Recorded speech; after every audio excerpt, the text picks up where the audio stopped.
আসসালামু আলাইকুম।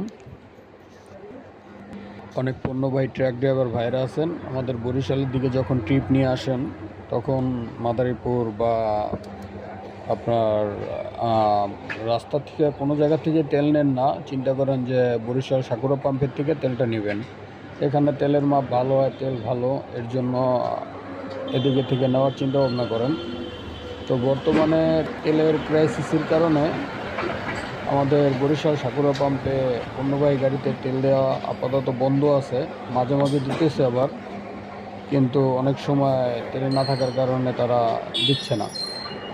তো যাই হোক, যদি কারো তেলের কোনো সমস্যা থাকে তেলটা ওদিক থেকে নিয়ে আসবেন। সাকুরা পাম্পে আইসা নাও পাইতে পারেন, দিক থেকে তেলটা নিয়ে আসবেন। ভালো থাকবেন সবাই।